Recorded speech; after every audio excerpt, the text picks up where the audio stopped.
Hello friends, book insider पर आप सभी का स्वागत है। आज हम बात करने वाले हैं क्रिटिकल थिंकिंग मास्टरी बुक के बारे में। कभी सोचा है कि दो लोग एक ही चीज देखते हैं लेकिन दोनों की राय बिल्कुल अलग होती है। जैसे मान लो बारिश हो रही है, कोई बोलेगा वाह कितना सुंदर मौसम है, और दूसरा बोलेगा उफ फिर से कीचड़ और ट्रैफिक। लेकिन बारिश तो वही है ना, फर्क है सिर्फ देखने के नजरिए का। यही तो है हमारे दिमाग का सबसे बड़ा जादू, माइंड फिल्टर। हमारा दिमाग हर चीज को एक अदृश्य फिल्टर से गुजार कर दिखाता है और हम सोचते हैं कि यही असली सच्चाई है। असल में हम दुनिया को जैसी है वैसी नहीं देखते, बल्कि जैसी हमें लगती है वैसी देखते हैं। हमारे दिमाग में कुछ फिल्टर होते हैं जो हर जानकारी को तोलते, मापते और फिर हमें उसका एक संस्करण दिखाते हैं। ये फिल्टर हमारे बिलीफ्स, विश्वास, बायसेस, पूर्वाग्रह और इमोशंस, भावनाओं से बनते हैं। अब सोचो, अगर तुम्हारा फिल्टर ही गंदा है तो तुम कितनी भी साफ खिड़की से बाहर देखो, दुनिया धुंधली ही नजर आएगी। एक बार का किस्सा है। राहुल नाम का एक लड़का ऑफिस में काम करता था। एक दिन बॉस ने कहा, राहुल तुमसे ये प्रोजेक्ट थोड़ा और बेहतर हो सकता है। राहुल ने तुरंत सोच लिया, मुझे कुछ नहीं आता, बॉस मुझसे खुश नहीं है। लेकिन उसी वक्त उसकी दोस्त ने वही बात सुनी और बोली, वाह बॉस तुम्हें इंप्रूव करने का मौका दे रहे हैं, इसका मतलब उन्हें तुम पर भरोसा है। अब सोचो, बात एक ही थी पर मतलब दो बिल्कुल अलग। क्यों? क्योंकि दोनों के दिमाग ने उस बात को अपने फिल्टर से गुजार कर समझा। यही है द माइंड फिल्टर की ताकत। हम सबके अंदर ये फिल्टर धीरे धीरे बनते हैं। बचपन में जो बातें हमें बार बार कही जाती हैं वही हमारे बिलीफ्स बन जाती हैं। अगर किसी बच्चे से बार बार कहा जाए कि तुम कुछ नहीं कर सकते तो वो बड़ा होकर हर मौके से डरने लगता है। वहीं अगर किसी बच्चे से कहा जाए कि तुम कुछ भी कर सकते हो तो वही बच्चा मुश्किल हालात में भी रास्ता ढूंढ लेता है। फर्क सिर्फ फिल्टर का है। कभी कभी हमारा दिमाग इतना चालाक होता है कि वो हमें खुद ही धोखा दे देता है। जैसे अगर तुम मान लो कि दुनिया में लोग भरोसे के लायक नहीं है तो तुम हर जगह सिर्फ धोखा ढूंढोगे। कोई अच्छा काम भी करेगा तो तुम्हें लगेगा इसका कोई मतलब जरूर होगा। लेकिन अगर तुम मान लो कि ज्यादातर लोग अच्छे होते हैं तो तुम छोटी छोटी चीजों में अच्छाई देखने लगोगे। वही दुनिया, लेकिन दो अलग अलग नजरिए। यही तो माइंड फिल्टर का कमाल है। सोचो, अगर तुम्हारा दिमाग एक कैमरा होता तो फिल्टर उसका लेंस होता। अगर लेंस साफ है तो तस्वीर साफ आएगी, लेकिन अगर लेंस धुंधला है तो चाहे बाहर कितना भी खूबसूरत नजारा हो वो फीका ही दिखेगा। असली खेल लेंस का है, नजारे का नहीं। इसलिए जिंदगी में असली बदलाव तब आता है जब हम लेंस बदलते हैं, न कि सिर्फ सीन। अब बात करते हैं ये फिल्टर बनते कैसे हैं। हमारे फिल्टर तीन चीजों से सबसे ज्यादा बनते हैं, बिलीफ्स, बायसेस और इमोशंस। बिलीफ्स मतलब हमारे अंदर गहराई से जमी हुई धारणाएं, जैसे पैसा कमाना मुश्किल है, सफल लोग किस्मत वाले होते हैं, या मैं इंट्रोवर्ट हूं इसलिए बड़ा काम नहीं कर सकता। ये बिलीफ्स हमें उसी दिशा में देखने और सोचने पर मजबूर करते हैं। बायसेस यानी हमारे अंदर के झुकाव, जैसे हम उन बातों पर ज्यादा भरोसा करते हैं जो हमारी पहले से बनी सोच से मेल खाती हैं। अगर तुम्हें लगता है कि तुम्हारा दोस्त हमेशा लेट आता है तो एक बार वो समय पर भी आ जाए, तुम फिर भी सोचोगे पक्का किस्मत से आज जल्दी आ गया होगा। और इमोशंस यानी भावनाएं, जो किसी भी घटना को सही या गलत, अच्छा या बुरा बना देती है। जब तुम खुश होते हो वही दुनिया रंगीन लगती है, और जब उदास होते हो तो सब कुछ फीका। कभी गौर किया है कि जब तुम्हारा मूड खराब होता है तो तुम्हें लगता है कि हर कोई तुम्हारे खिलाफ है। वही बात किसी और दिन सुनो तो शायद हंसकर टाल दो। ऐसा इसलिए होता है क्योंकि उस वक्त तुम्हारा इमोशनल फिल्टर एक्टिव होता है। तुम्हारा दिमाग हर जानकारी को उसी मूड के हिसाब से रंग देता है। अब सवाल ये उठता है, क्या हम इन फिल्टर्स को बदल सकते हैं? जवाब है हाँ, लेकिन उसके लिए पहले यह मानना पड़ेगा कि तुम्हारे अंदर फिल्टर हैं ही। ज्यादातर लोग ये सोचकर गलती करते हैं कि मैं चीजों को जैसा है वैसा ही देखता हूं, पर सच्चाई यह है कि हर इंसान अपनी सोच से दुनिया को देखता है। इसलिए पहला कदम है जागरूकता, अवेयरनेस। जब भी कोई स्थिति सामने आए खुद से पूछो, क्या मैं सच में पूरी सच्चाई देख रहा हूं या सिर्फ अपनी मान्यताओं के चश्मे से? मान लो तुम्हारा दोस्त तुम्हें कॉल न करे तो तुम्हारा फिल्टर कहेगा वो अब मुझसे दूर हो गया। लेकिन जरा ठहरो, क्या वाकई वो सच है? शायद वो बस बिजी हो। जब तुम अपने फिल्टर को पहचानने लगते हो तो धीरे धीरे तुम्हारा दिमाग खुलने लगता है। तुम्हें समझ आने लगता है कि सच्चाई हमेशा वैसी नहीं होती जैसी दिखती है। कभी कभी अपने फिल्टर को तोड़ना दर्दनाक होता है, क्योंकि वो सालों से तुम्हारे अंदर है। पर जब तुम उन्हें बदलते हो तो तुम रिएक्ट करना बंद करते हो और रिस्पॉन्ड करना सीखते हो। पहले कोई तुम्हारी आलोचना करता था तो तुम तुरंत डिफेंसिव हो जाते थे, लेकिन अब तुम सोचते हो, क्या इसमें कुछ सीखने लायक है? यही है क्लियर सीइंग, चीजों को वैसे देखना जैसी वो है, न कि जैसी हमें लगती है। एक और दिलचस्प बात, हमारा दिमाग हमेशा मीनिंग ढूंढने की कोशिश करता है। जब उसे कोई स्पष्ट जवाब नहीं मिलता, वो खुद ही बना लेता है। जैसे अगर तुम्हें किसी ने रास्ते में देखकर नमस्ते नहीं की तो दिमाग तुरंत कहेगा, शायद वो मुझे इग्नोर कर रहा है। पर क्या सच में ऐसा था? अगर आपको हमारी फ्री समरी अच्छी लगती है तो आप हमारे चैनल को सब्सक्राइब कर सकते हैं, हमारी मेंबरशिप खरीद सकते हैं या हमें यूपीआई के थ्रू सपोर्ट कर सकते हैं। अब समरी पर वापस चलते हैं। शायद उसने तुम्हें देखा ही नहीं, लेकिन हमारा माइंड फिल्टर तुरंत एक कहानी बना देता है ताकि हमें सब कुछ समझ में आए। यही झूठी क्लैरिटी हमें सच्चाई से दूर करती है। अब जरा खुद से एक सवाल पूछो, तुम्हारा फिल्टर किस रंग का है? डर का, शक का, उम्मीद का या प्रेम का? क्योंकि दुनिया तुम्हें उसी रंग में दिखेगी जो तुम्हारे फिल्टर का रंग है। अगर तुम्हारा फिल्टर नेगेटिविटी का है तो हर जगह सिर्फ कमी दिखेगी, लेकिन अगर तुम्हारा फिल्टर ग्रेटिट्यूड का है तो छोटी छोटी चीजें भी सुंदर लगेंगी, जैसे सूरज की किरण, किसी का मुस्कुराना या खुद का एक अच्छा विचार। एक छोटा सा अभ्यास आज से शुरू करो। जब भी कोई स्थिति सामने आए, खुद से पूछो, क्या मैं इसे पुराने नजरिए से देख रहा हूं? क्या इसमें कुछ और मतलब भी हो सकता है? जैसे जैसे तुम ये सवाल पूछोगे, तुम्हारा दिमाग धीरे धीरे अपने पुराने फिल्टर को साफ करने लगेगा। और यकीन मानो, जैसे जैसे तुम्हारा नजरिया साफ होगा, वैसे वैसे जिंदगी भी साफ दिखने लगेगी। कई बार लोग कहते हैं, मैं चीजों को पॉजिटिव वे में देखने की कोशिश करता हूं, पर फिर भी दिमाग नकारात्मक सोचता है। दरअसल ये एक दिन में नहीं बदलता। तुम्हारा दिमाग सालों से एक पैटर्न पर चलता आया है। उस पर नया फिल्टर लगाना थोड़ा समय लेगा, लेकिन कंसिस्टेंसी से यह मुमकिन है। जैसे रोज सुबह शीशा साफ करते हो ताकि चेहरा साफ दिखे, वैसे ही रोज अपने विचारों का शीशा साफ करो। धीरे धीरे तुम्हें महसूस होगा कि तुम्हारा माइंड फिल्टर अब खुद ब खुद पॉजिटिव चीजें पकड़ने लगा है। पहले जहां तुम किसी गलती पर खुद को दोष देते थे, अब तुम सोचोगे, चलो अगली बार बेहतर करूंगा। पहले जहां किसी की आलोचना से तुम टूट जाते थे, अब तुम मुस्कुराकर कहोगे, ठीक है, हर कोई अपनी सोच रख सकता है। और यही है द माइंड फिल्टर का असली लेसन। दुनिया नहीं बदलती, देखने का नजरिया बदलता है।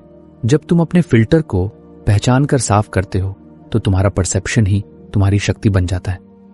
तो अगली बार जब तुम किसी चीज पर परेशान हो, खुद से एक बात जरूर पूछना, क्या यह सच में इतना बुरा है या मेरा दिमाग इसे बुरा बना रहा है? शायद जवाब सुनकर तुम खुद मुस्कुरा उठो, क्योंकि सच्चाई यह है कि दुनिया वही रहती है, पर हमारा दिमाग उसे जैसा चाहे वैसा रंग दे देता है। और जब तुम उस रंग पर काबू पा लेते हो, तभी तुम सच में देखना शुरू करते हो। कभी गौर किया है, बच्चे कितने सवाल पूछते हैं? आसमान नीला क्यों है? चांद हमारे साथ साथ क्यों चलता है? अगर मैं उड़ पाता तो क्या होता? और हम बड़े लोग, हम जल्दी जवाब ढूंढने लगते हैं, क्योंकि हमें लगता है कि सवाल पूछना समय की बर्बादी है। लेकिन सच्चाई उल्टी है। जिंदगी में असली समझ तब आती है जब हम सवाल पूछना नहीं छोड़ते। यही इस चैप्टर की खूबसूरती है, द क्वेश्चन हैबिट, यानी अपने दिमाग को सवाल करने की आदत सिखाना। देखो, ज्यादातर लोग जवाबों के पीछे भागते हैं। क्या करना है, कौन सही है, कैसे जल्दी सफल हो। लेकिन महान सोचने वाले लोग पहले सवालों पर रुकते हैं, क्योंकि उन्हें पता होता है कि सही सवाल आधा जवाब खुद में ही छुपाए रहता है। तुम्हारा दिमाग वैसा ही सोचता है जैसा सवाल तुम उससे पूछते हो। अगर तुम पूछो, क्यों मैं हमेशा फेल हो जाता हूं, तो दिमाग तुम्हें 1000 वजहें बताएगा कि तुम क्यों फेल हो रहे हो। लेकिन अगर तुम पूछो, मैं इस बार कैसे बेहतर कर सकता हूं, तो वही दिमाग तुम्हें रास्ते सुझाने लगेगा। फर्क सिर्फ सवाल का है। सोचो, अगर जिंदगी एक दरवाजा है तो सवाल उसकी चाबी है। लेकिन ज्यादातर लोग ताला देखकर कहते हैं दरवाजा बंद है, जबकि कुछ लोग पूछते हैं कुंजी कहां हो सकती है, और वही लोग दरवाजा खोल पाते हैं। सवाल हमारे सोचने के दायरे को फैलाते हैं। वे हमें रुकने, सोचने और देखने पर मजबूर करते हैं कि चीजें वैसी क्यों हैं जैसी दिखती हैं। और क्या उन्हें अलग तरीके से देखा जा सकता है? मान लो तुम्हारा दिन खराब गया, तुम सोचते हो आज सब गलत क्यों हो रहा है, तो तुम्हारा ध्यान बस नेगेटिव चीजों पर जाएगा। लेकिन अगर तुम पूछो मैं इस दिन से क्या सीख सकता हूं, तो वही दिन तुम्हारे लिए गुरु बन जाएगा। यही सवालों की ताकत है। सवाल दिशा बदल देते हैं। वे तुम्हारे फोकस को समस्या से हटाकर संभावना पर ले जाते हैं। दिमाग वैसे ही है जैसे गूगल, जो भी टाइप करोगे वो वैसा ही रिजल्ट देगा। अगर तुम सर्च करो वाई एम आई अनलकी, तो वो तुम्हें रीजंस बताएगा कि तुम बदकिस्मत क्यों हो। लेकिन अगर सर्च करो how can I create more luck, तो वो सॉल्यूशंस दिखाने लगेगा। फर्क सिर्फ क्वेश्चन का है। इसलिए सही सवाल पूछना सीखो, क्योंकि वही तुम्हारी सोच को शेप करते हैं। अब सोचो, सवालों की कितनी किस्में होती हैं? क्यों, क्या, कैसे, क्या होगा अगर, और कैसे। ये सब सवाल दिमाग के अलग अलग हिस्सों को एक्टिव करते हैं। जब तुम क्यों पूछते हो तो तुम रूट कॉज तक जाते हो। जब तुम क्या होगा अगर पूछते हो तो तुम इमेजिनेशन खोलते हो। और जब कैसे पूछते हो तो तुम एक्शन पर फोकस करते हो। ये 3 छोटे छोटे शब्द तुम्हारे सोचने के तरीके को पलट सकते हैं। मान लो तुमने बिजनेस शुरू किया और वो नहीं चला। ज्यादातर लोग कहेंगे शायद मार्केट खराब था, लोगों को प्रोडक्ट पसंद नहीं आया। लेकिन अगर तुम खुद से पूछो क्यों ये नहीं चला, क्या मैं कुछ अलग कर सकता था, क्या होगा अगर मैं इस आइडिया को दूसरे एंगल से देखूं, तो तुम गलती ढूंढने नहीं, सीखने लगते हो। और यही फर्क है हार मानने वालों और आगे बढ़ने वालों में। एक और कमाल की बात, सवाल पूछने से तुम्हारा दिमाग सोचने पर मजबूर होता है। जब भी तुम क्यों या कैसे पूछते हो तो दिमाग तुरंत आंसर्स खोजने के मोड में चला जाता है। वो कनेक्शंस बनाता है, पुराने एक्सपीरियंसेस याद करता है और नई पॉसिबिलिटीज निकालता है। इसी को कहते हैं क्रिएटिव थिंकिंग। जितने ज्यादा सवाल उतने ज्यादा कनेक्शंस, उतनी ज्यादा क्लैरिटी। लेकिन यहां एक ट्रिक है, सवाल पूछना आसान है पर सही सवाल पूछना एक कला है। बहुत से लोग ऐसे सवाल पूछते हैं जो उन्हें फंसा देते हैं, निकालते नहीं। जैसे क्यों मेरे साथ ही ऐसा होता है, क्यों मैं इतना अनलकी हूं, क्यों सब मुझसे आगे हैं। ये सवाल तुम्हें अंदर से छोटा बना देते हैं। ये सवाल जवाब नहीं, बहाने पैदा करते हैं। लेकिन अगर तुम पूछो मैं क्या सीख सकता हूं, मैं और क्या कोशिश कर सकता हूं, मैंने अभी तक क्या नहीं देखा, तो तुम्हारा दिमाग कंस्ट्रक्टिव बनने लगता है। वही दिमाग जो पहले दुखी था अब सॉल्यूशन सोचने लगता है। कभी ट्राई करना, जब कोई चीज तुम्हारे मुताबिक ना हो तो खुद से 3 सवाल पूछो। 1, क्यों ऐसा हुआ। 2, अगर मैं इसे अलग तरीके से देखूं तो क्या होगा। 3, मैं अब आगे क्या कर सकता हूं। बस यही 3 सवाल तुम्हारा नजरिया बदल देंगे, क्योंकि दिमाग हमेशा उस चीज की तरफ बढ़ता है जिस पर तुम ध्यान लगाते हो।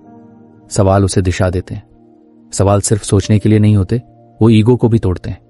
जब तुम किसी चीज पर सवाल करते हो तो तुम इनडायरेक्टली मानते हो कि मुझे सब कुछ नहीं पता। और यही विनम्रता, ह्यूमिलिटी तुम्हें सीखने योग्य बनाती है। बड़े बड़े वैज्ञानिक, दार्शनिक और लीडर्स इसी आदत से महान बने। उन्होंने हर चीज पर सवाल किया। न्यूटन ने पूछा सेब नीचे क्यों गिरा, और पूरा ग्रेविटी का सिद्धांत बन गया। अगर उसने बस कहा होता सेब गिर गया तो आज दुनिया कुछ और होती। तुम भी अपनी जिंदगी के न्यूटन बन सकते हो अगर तुम सवाल करना नहीं छोड़ो। मैं ऐसा क्यों सोचता हूं, क्या यह सच में मेरा बिलीफ है या किसी और का। अगर मैं डर न मानूं तो क्या कर सकता हूं। ऐसे सवाल तुम्हें अपनी सीमाओं से बाहर निकालते हैं। हर बार जब तुम क्यों पूछते हो तुम अपने पुराने दिमागी प्रोग्रामिंग को चुनौती देते हो। एक छोटा सा एग्जाम्पल लो। मान लो तुम्हें किसी ने कहा कि तुम ये काम नहीं कर पाओगे। ज्यादातर लोग तुरंत मान लेते हैं, हां शायद मैं नहीं कर सकता। लेकिन अगर तुम पूछो क्यों नहीं, किसने कहा, अगर मैं कोशिश करूं तो क्या होगा, तो तुम अपने भीतर की आग को जलाते हो। यही सवाल तुम्हें एवरेज से एक्स्ट्रॉर्डिनरी बना देते हैं। कभी खुद से यह सवाल पूछो, क्या मेरे सारे जवाब वाकई मेरे हैं या मैंने बस दूसरों से मान लिए हैं। बहुत बार हम वो बातें सच मान लेते हैं जो समाज, परिवार या दोस्त हमें कहते हैं। लेकिन जब तुम सवाल करते हो तो तुम अपने दिमाग को स्वतंत्र सोचने का मौका देते हो। यही असली क्रिटिकल थिंकिंग है। अंधविश्वास को चुनौती देना और खुद सोचने की हिम्मत रखना। और हां, सवाल करने का मतलब बगावत नहीं, जिज्ञासा है। फर्क है, एक इंसान सवाल इसलिए करता है क्योंकि वो सीखना चाहता है, दूसरा इसलिए क्योंकि वो हार मान चुका है। तुम्हें पहला वाला इंसान बनना है जो हर चीज में क्या और कैसे ढूंढे, क्यों में नहीं। एक और खूबसूरत चीज, सवाल इमेजिनेशन को खोलते हैं। जब तुम पूछते हो क्या होगा अगर, तो तुम्हारा दिमाग सीमाओं से बाहर सोचता है। क्या होगा अगर मैं अपने डर को चैलेंज करूं? क्या होगा अगर मैं 1 साल तक रोज कुछ नया सीखूं? क्या होगा अगर मैं खुद पर भरोसा करूं? ये सवाल सपनों को हकीकत में बदलने का पहला कदम है। अब एक ट्रिक याद रखो, सवाल पूछने की आदत, क्वेश्चन हैबिट बनाने के लिए तुम्हें हर दिन कुछ मिनट कॉन्शियसली सवाल पूछने होंगे, किसी भी घटना, बात या भावना पर। जैसे, आज मैंने क्या सीखा? कौन सी चीज मुझे परेशान कर रही है और क्यों? क्या मैं इसे अलग नजरिए से देख सकता हूं? जब तुम ऐसा करते हो तो धीरे धीरे तुम्हारा दिमाग ऑटोमेटिक सवाल मोड में आने लगता है और फिर तुम हर चीज को समझने के बजाय जानने की कोशिश करते हो। शुरू में थोड़ा अजीब लगेगा, लेकिन यही प्रक्रिया तुम्हें एक थिंकर बना देगी, न कि बस एक रिएक्टर। लोग कुछ कहेंगे और तुम तुरंत प्रतिक्रिया देने के बजाय पूछोगे, क्या यह सच में सही है? क्या मैं इसे दूसरे एंगल से देख सकता हूं? और इसी में है मैच्योरिटी, सोचने से पहले सवाल करना। धीरे धीरे तुम्हें महसूस होगा कि तुम्हारे अंदर क्लैरिटी बढ़ रही है। अब हर स्थिति में तुम्हें बस कंफ्यूजन नहीं दिखेगा, बल्कि पॉसिबिलिटीज दिखेंगी। तुम किसी भी समस्या को क्यों मेरे साथ के बजाय कैसे मैं इसे ठीक करूं के नजरिए से देखने लगोगे। और यही असली सोचने की ताकत है, द क्वेश्चन हैबिट। तो अगली बार जब जिंदगी कोई मुश्किल सवाल तुम्हारे सामने रखे, डरना मत, बस मुस्कुराकर खुद से पूछना, क्यों नहीं मैं? क्या होगा अगर मैं कर लूं? और कैसे मैं इसे रियलिटी बना सकता हूं?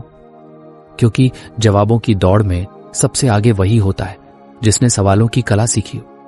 क्या कभी ऐसा हुआ है कि तुमने किसी को पहली बार देखा और तुरंत तय कर लिया, ये तो बहुत घमंडी है? या किसी खबर को देखकर बिना जांचे मान लिया कि हां, यही सच होगा? अगर हां, तो बधाई हो, तुम इंसान हो। क्योंकि हमारा दिमाग ऐसे ही काम करता है। वो तेज फैसले लेने में माहिर है, लेकिन हर बार सही नहीं होता। यही तो है बायस ट्रैप, यानी वो दिमागी जाल जिसमें हम सब कभी ना कभी फंस जाते हैं।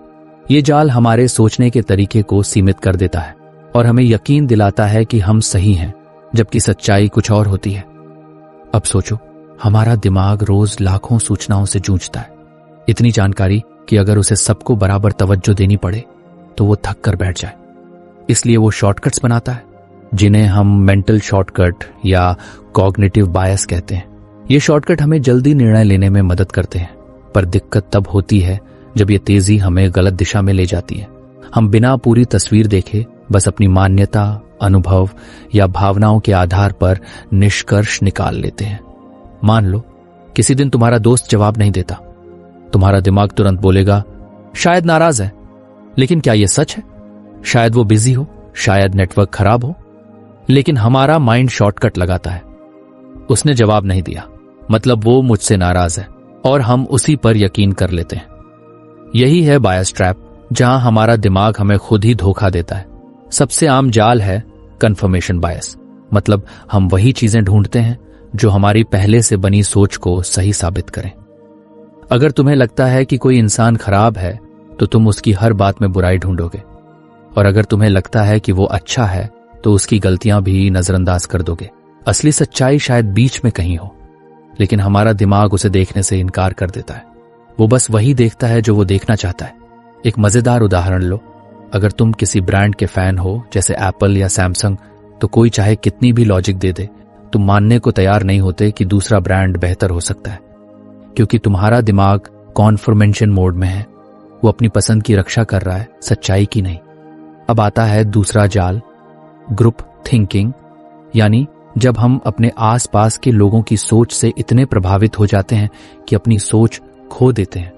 जैसे अगर सब लोग कह रहे हैं ये प्लान शानदार है, तो हम भी मान लेते हैं, भले ही अंदर से कुछ अजीब लगे, क्योंकि हमें अलग सोचना रिस्क लगता है।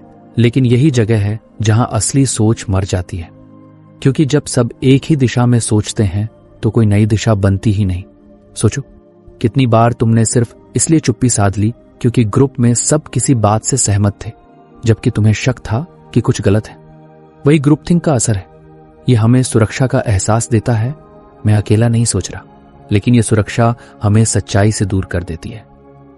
एक और बायस है एंकरिंग बायस, यानी पहली जानकारी पर इतना भरोसा कर लेना कि बाद की सारी जानकारी उसी के आसपास घूमने लगे। जैसे किसी प्रोडक्ट की कीमत पहले 10,000 रुपये दिखाई गई, फिर डिस्काउंट के बाद 7,000 रुपये दिखाया गया, तो तुम्हें लगेगा सस्ता मिल गया।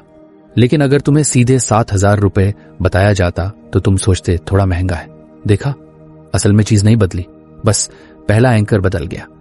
हमारा दिमाग आसानी से पहले इंप्रेशन पर टिक जाता है। यही कारण है कि पहली मुलाकातें, पहली राय या पहली जानकारी का असर सबसे गहरा होता है, भले बाद में हकीकत कुछ और निकले। अब जरा सोचो, ये बायसीज हमारे फैसलों को कैसे प्रभावित करते हैं। मान लो तुम्हें 2 उम्मीदवारों में से किसी एक को नौकरी देनी है।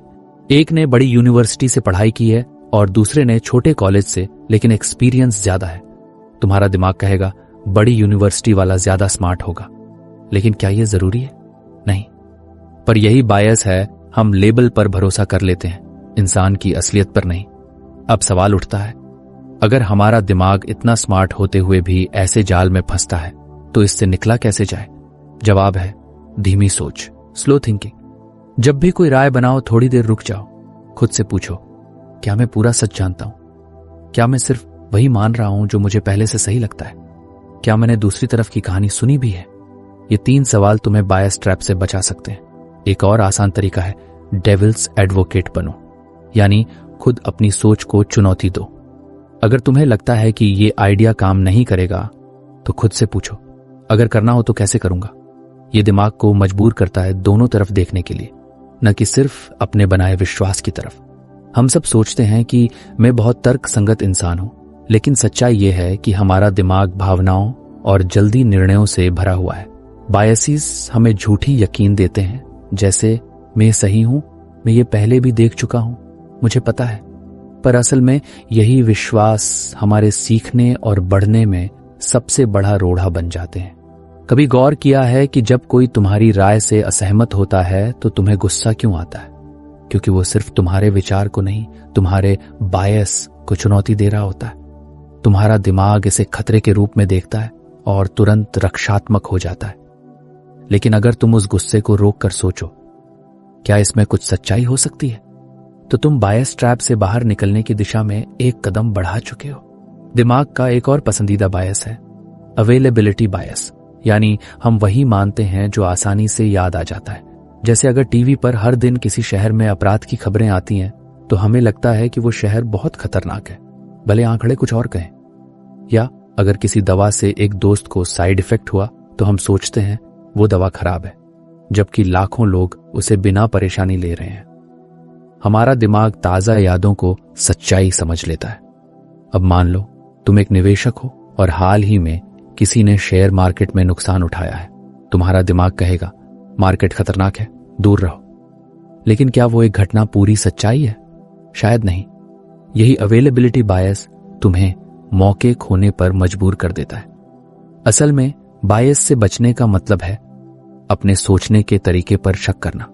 इसका मतलब ये नहीं कि तुम खुद पर भरोसा ना करो, बल्कि ये कि तुम हर चीज पर सवाल करो। जब तुम सोचते हो क्या ये मेरा नजरिया है या सच्चाई, तो तुम दिमाग को एक पॉज देते हो और उस पॉज में तुम्हें क्लैरिटी मिलती है। एक छोटा सा प्रयोग करो। अगले हफ्ते में जब भी कोई स्ट्रांग ओपिनियन बनाओ, जैसे ये आइडिया बेकार है, वो इंसान भरोसे लायक नहीं, ये खबर सच्ची है, तो खुद से पूछो मैं ऐसा क्यों सोच रहा हूं? क्या मैंने दूसरा एंगल भी देखा? क्या मेरे पास पूरा डेटा है या बस अंदाजा? बस इतना करना ही तुम्हारे सोचने की क्वालिटी बदल देगा। धीरे धीरे तुम्हें एहसास होगा कि दुनिया इतनी काली सफेद नहीं है जितनी दिखती है। बीच में ढेर सारे शेड्स हैं, लेकिन हम उन्हीं को मिस करते हैं क्योंकि हमारा बायस हमें एक्सट्रीम्स में सोचने पर मजबूर करता है। कोई पूरी तरह अच्छा नहीं होता, कोई पूरी तरह बुरा नहीं, लेकिन हमारा दिमाग शॉर्टकट लेता है और हर चीज को जल्दी कैटेगराइज कर देता है। अच्छा बुरा, सही गलत, हम वे, और इसी कैटेगराइजेशन में सच्चाई खो जाती है। जिंदगी में असली बुद्धिमानी ये नहीं कि तुम हर बार सही सोचो, बल्कि ये कि तुम हर बार देख सको कि तुम कहां गलत सोच रहे हो।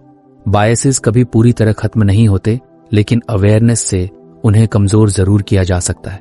जैसे जब तुम किसी बहस में अपने गुस्से को पकड़ लेते हो और कहते हो रुको, शायद मैं बस अपनी सोच साबित करने की कोशिश कर रहा हूं, तो उसी पल तुम बायस ट्रैप से बाहर निकल चुके हो। याद रखो, दिमाग का काम है शॉर्टकट्स बनाना, लेकिन इंसान का काम है उन्हें पहचानना। जब तुम अपने मेंटल ट्रैप्स को पहचान लेते हो तो तुम्हारे फैसले ज्यादा साफ, शांत और सटीक हो जाते हैं, और तभी तुम रिएक्ट नहीं करते बल्कि रिस्पॉन्ड करते हो, सोच समझकर, सच के करीब रहकर। तो अगली बार जब तुम्हें लगे कि मैं बिल्कुल सही हूं, थोड़ा रुकना।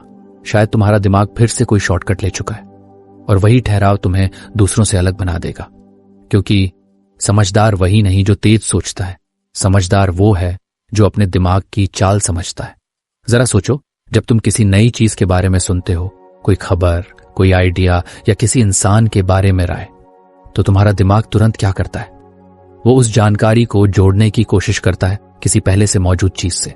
ये कनेक्शन ही असली थिंकिंग है। लेकिन यहीं पर फर्क पड़ता है एक नॉर्मल थिंकर और एक क्रिटिकल थिंकर में।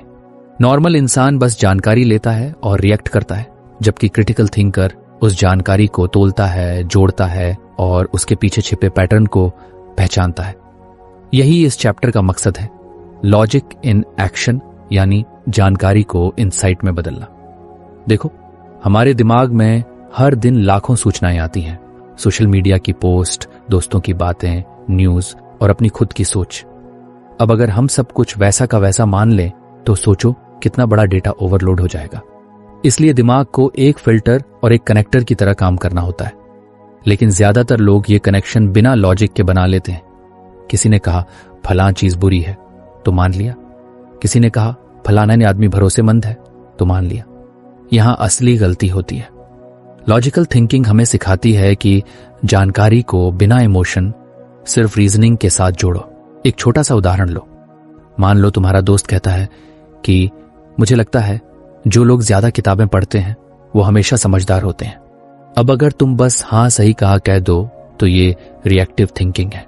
लेकिन अगर तुम पूछो हर रीडर समझदार क्यों होगा, क्या सिर्फ किताब पढ़ना काफी है या उसे समझना भी जरूरी है, तब तुम लॉजिक को एक्शन में ला रहे हो। तुम जानकारी को तोड़कर, उसका कारण ढूंढकर और उसके पीछे के पैटर्न को पहचानने की कोशिश कर रहे हो। यही असली क्रिटिकल थिंकिंग की शुरुआत है। अब ये जो पैटर्न पहचानना है वो बहुत इंटरेस्टिंग चीज है, क्योंकि हमारा दिमाग हर चीज को जोड़ने में एक्सपर्ट है। लेकिन अगर हम उसे ट्रेन न करें तो वो गलत कनेक्शन भी बना देता है। जैसे किसी ने 2 बार कुछ गलत किया तो हम तुरंत सोच लेते हैं कि वो हमेशा गलत ही करेगा। इसको बोलते हैं ओवर जनरलाइजेशन बायस, यानी कुछ सीमित जानकारी से बड़ा निष्कर्ष निकाल लेना। लॉजिकल थिंकिंग हमें यह सिखाती है कि हर केस यूनिक होता है। सिर्फ 2 बार की गलती से किसी की पूरी पर्सनैलिटी तय नहीं होती।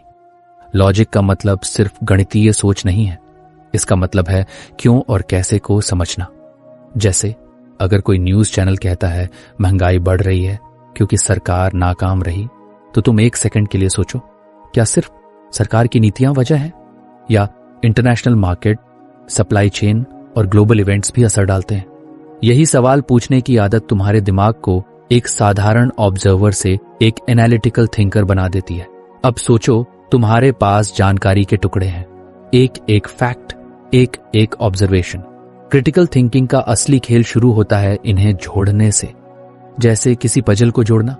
पहले तुम हर टुकड़े को पहचानते हो, फिर उन्हें सही क्रम में रखते हो और आखिर में तस्वीर साफ होती है। यही टर्निंग इंफॉर्मेशन इनटू इनसाइट है। सिर्फ फैक्ट जानना काफी नहीं, उसे जोड़कर समझना जरूरी है। कई बार हम जानकारी को सरफेस लेवल पर ही पकड़ लेते हैं। जैसे किसी ने कहा कंपनी में ले ऑफ्स हो रहे हैं, तो हम तुरंत डर जाते हैं। लेकिन एक लॉजिकल थिंकर पूछेगा, क्या ये हर डिपार्टमेंट में हो रहा है या सिर्फ एक सेक्शन में? क्या ये परमानेंट ट्रेंड है या टेम्परेरी एडजस्टमेंट? ऐसे सवाल तुम्हें घबराने से बचाते हैं और सही डिसीजन लेने में मदद करते हैं। लॉजिक का एक बड़ा फायदा है, ये तुम्हें क्लैरिटी देता है। जब तुम किसी स्थिति को लॉजिकल तरीके से तोलते हो तो तुम्हारा दिमाग उलझता नहीं बल्कि शांत रहता है, क्योंकि अब तुम इमोशन से नहीं, सिस्टम से सोच रहे हो। और यहीं से डिसीजन मेकिंग की ताकत पैदा होती है। जो लोग अपने हर फैसले में लॉजिक का इस्तेमाल करते हैं वो न सिर्फ ज्यादा समझदार लगते हैं बल्कि लंबे समय में ज्यादा भरोसेमंद भी साबित होते हैं। लेकिन हाँ, यहाँ एक छोटी सी चेतावनी है। लॉजिक का मतलब ये नहीं कि तुम हर चीज में सिर्फ तर्क ढूंढो और दिल की सुनो ही मत। बैलेंस जरूरी है। एक सच्चा क्रिटिकल थिंकर वो होता है जो इमोशन और लॉजिक दोनों को संतुलित रखे। जैसे अगर तुम्हारा दोस्त परेशान है और वो तुम्हारे पास मदद के लिए आता है